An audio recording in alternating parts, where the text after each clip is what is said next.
आप सभी का स्वागत है। इस ब्लॉग के माध्यम से हम भगवत गीता के शाश्वत और दिव्य ज्ञान को साझा करने का प्रयास कर रहे हैं। गीता केवल एक धार्मिक ग्रंथ नहीं बल्कि जीवन के हर पहलू पर मार्गदर्शन देने वाला मूल खजाना है। महाभारत के युद्ध क्षेत्र में भगवान श्री कृष्ण द्वारा अर्जुन को दिए गए यह उपदेश न केवल तब के लिए प्रासंगिक थे बल्कि आज भी हमारी हर दुविधा और समस्या का समाधान प्राप्त करते हैं।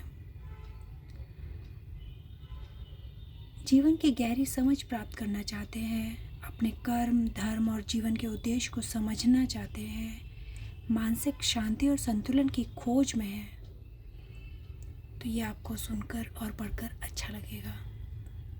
क्योंकि एक बार भगवत गीता को मैं सुन चुकी हूँ, लेकिन अब मैंने सोचा कि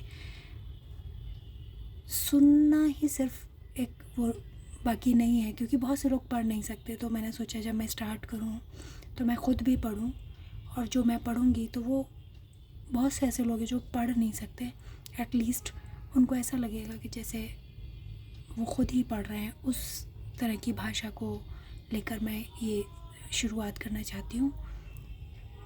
ये श्रीमद् भगवत गीता मैं अभी आज तो शुरुआत ही है, सिर्फ आपको बताना चाहती हूँ, और फिर इसके आगे थोड़ा थोड़ा करके मैं डेली डाला करूँगी, जिससे कि आप लोग भी सुन सकें।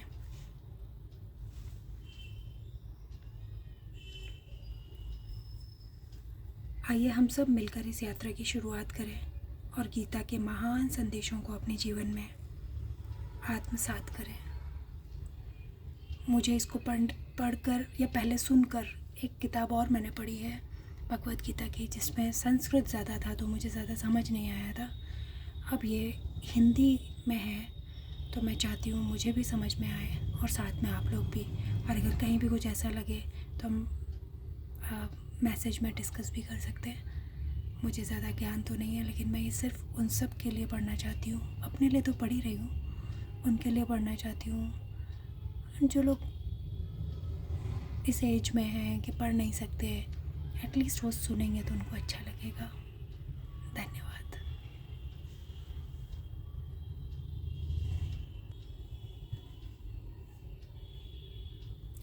श्रीमद् भगवत गीता यथारूप।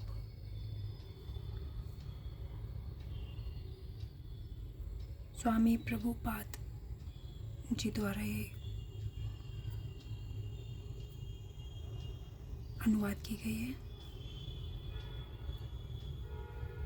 समर्पण है वेदांत दर्शन पर अति अद्वैत गोविंद भाष्य की प्रेरणा तथा श्री बलदेव विद्याभूषण को।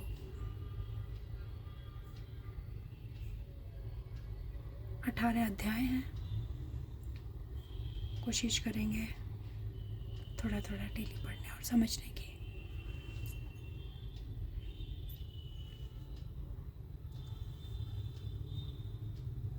पृष्ठभूमि। यद्यपि भगवत गीता का व्यापक प्रकाशन और पठन होता रहा है, किंतु मूलतः यह संस्कृत महाकाव्य महाभारत की एक उपकथा के रूप में प्राप्त है। महाभारत में वर्तमान कलयुग तक की घटनाओं का विवरण मिलता है।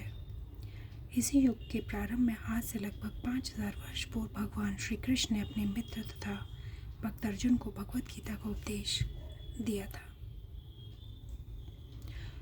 उनकी यह वार्ता, जो मानव इतिहास की सबसे महान दार्शनिक तथा धार्मिक वार्ताओं में से एक है, उस महायुद्ध के शुभारंभ के पूर्व हुई, जो धृतराष्ट्र के 100 पुत्रों तथा उनके चचेरे भाई पांडुपुत्रों के मध्य होने वाला भ्रातृघातक संघर्ष था। धृतराष्ट्र तथा पांडु भाई थे, जिनका जन्म कुरुवंश में हुआ था, और वे राजा भरत के वंशज थे, जिनके नाम पर ही महाभारत नाम पड़ा। चूँकि बड़ा भाई धृतराष्ट्र जन्म से अंधा था, अतएव राज सिंहासन उन्हें न मिलकर उनके छोटे भाई पांडु को मिला।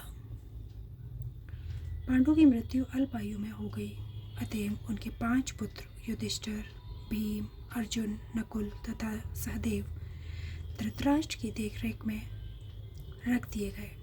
क्योंकि उसे कुछ काल के लिए राजा बना दिया गया था। इस तरह धृतराष्ट्र तथा पांडु के पुत्र एक ही राजमहल में बड़े हुए।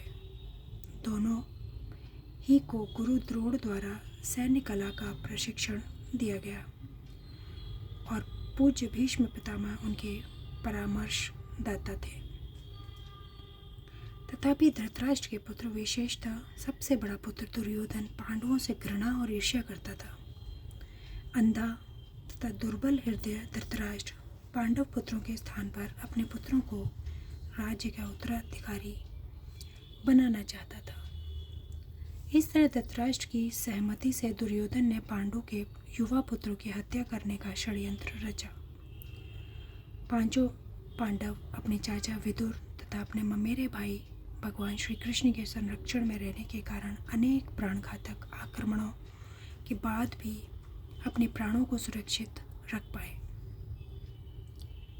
भगवान श्री कृष्ण कोई सामान्य व्यक्ति नहीं, अपितु साक्षात परम ईश्वर हैं, जिन्होंने इस धराधाम में अवतार लिया था और अब एक समकालीन राजकुमार की भूमिका निभा रहे थे।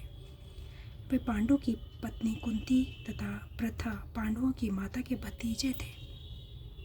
इस तरह से संबंधी के रूप में तथा धर्म के शाश्वत पालक होने के कारण वे धर्मपरायण पांडु पुत्रों का पक्ष लेते रहे और उनकी रक्षा करते रहे।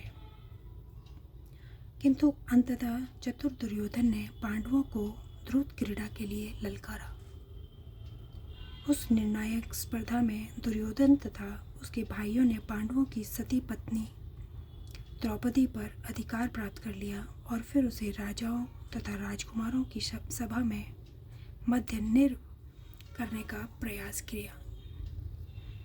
कृष्ण के दिव्य हस्तक्षेप से उसकी रक्षा हो सकी। उस द्रुत क्रीड़ा में छल के प्रयोग के कारण पांडवों की हार हुई तथा उन्हें अपने राज्य से वंचित होना पड़ा और 13 वर्ष तक वनवास के लिए जाना पड़ा।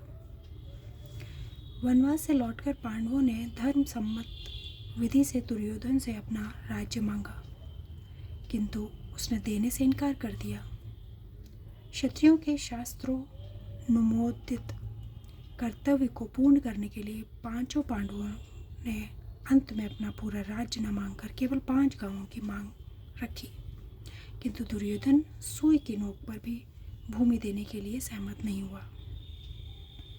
अभी तक तो पांडव सहनशील बने रहे, लेकिन अब उनके लिए युद्ध करना अवश्य भावी हो गया। विश्व भर के राजकुमारों में से कुछ धृतराष्ट्र के पुत्रों के पक्ष में थे तो कुछ पांडवों के पक्ष में। उस समय कृष्ण स्वयं पांडु पुत्रों के संदेशवाहक बनकर शांति का संदेश लेकर धृतराष्ट्र की राजसभा में गए। जब उनकी याचना अस्वीकृत हो गई तो युद्ध निश्चित था। अत्यंत सच्चरित्र पांचों पांडवों ने कृष्ण को पूर्ण पुरुषोत्तम भगवान के रूप में स्वीकार कर लिया था, किंतु धृतराष्ट्र के दुष्ट पुत्र उन्हें नहीं समझ पाए थे। तथापि कृष्ण ने विपक्षियों की इच्छानुसार ही युद्ध में सम्मिलित होने का प्रस्ताव रखा। ईश्वर के रूप में वे युद्ध नहीं करना चाहते थे, किंतु जो भी उनकी सेना का उपयोग करना चाहे कर सकता था। प्रतिबंध यह था कि एक और कृष्ण को संपूर्ण सेना होगी तथा दूसरी ओर वे स्वयं एक परामर्शदाता तथा सहायक के रूप में उपस्थित रहेंगे। राजनीति में कुशल दुर्योधन ने आतुरता से कृष्ण की सेना झपट ली, जबकि पांडवों ने कृष्ण को उतनी ही आतुरता से ग्रहण किया। इस प्रकार कुछ अर्जुन के सारथी बने। उन्होंने उस सुप्रसिद्ध धनुर्धर का रथ हाँकना स्वीकार किया। इस तरह हम उस बिंदु तक पहुंच जाते हैं जहां वे भगवद गीता का शुभारंभ होता है। दोनों ओर की सेनाएं युद्ध के लिए तैयार खड़ी हैं और धृतराष्ट्र अपने सचिव संजय से पूछ रहा है कि उन सेनाओं ने क्या किया। इस तरह सारी पृष्ठभूमि तैयार है। आवश्यकता है केवल इस अनुवाद तथा भाष्य के विषय को संक्षिप्त टिप्पणी की। भगवद गीता के अंग्रेजी अनुवादकों में यह सामान्य प्रवृत्ति पाई गई है कि वे अपनी विचारधारा तथा दर्शन को स्थान देने के लिए कृष्ण नामक व्यक्ति को ताक पर रख देते हैं। वे महाभारत के इतिहास को असंगत पौराणिक कथा मानते हैं तथा कृष्ण को किसी अज्ञात प्रतिभाशाली व्यक्ति के विचारों को पग रूप में प्रस्तुत करने का निमित्त बनाते हैं, अथवा श्रेष्ठतम परिस्थितियों में कृष्ण एवं गौण ऐतिहासिक पुरुष बना दिए जाते हैं। किंतु साक्षात कृष्ण भागवत गीता के लक्ष्य तथा विषय वस्तु दोनों हैं, जैसा कि गीता स्वयं अपने विषय में कहती है। अतः यह अनुवाद तथा इसी के साथ संलग्न भाष्य पाठक को कृष्ण की ओर निर्देशित करता है और उनसे दूर नहीं ले जाता। इस दृष्टि में भागवत गीता यथारूप अनुपम है। साथ ही इसकी सबसे बड़ी विशेषता यह है कि यह इस तरह यह पूर्णतः ग्राह्य तथा संगत बन जाती है, चूँकि गीता की वक्ता एक एवं उसी के साथ चरम लक्ष्य भी स्वयं कृष्ण है। अतएव यही एकमात्र ऐसा अनुवाद है जो इस महान शास्त्र को यथार्थ रूप में प्रस्तुत करता है। ये सब बातें प्रकाशक ने लिखी हैं। अब हम आगे शुरू करेंगे। ये आगे के भाग में अब आपको पढ़ने को या सुनने को मिलेगा।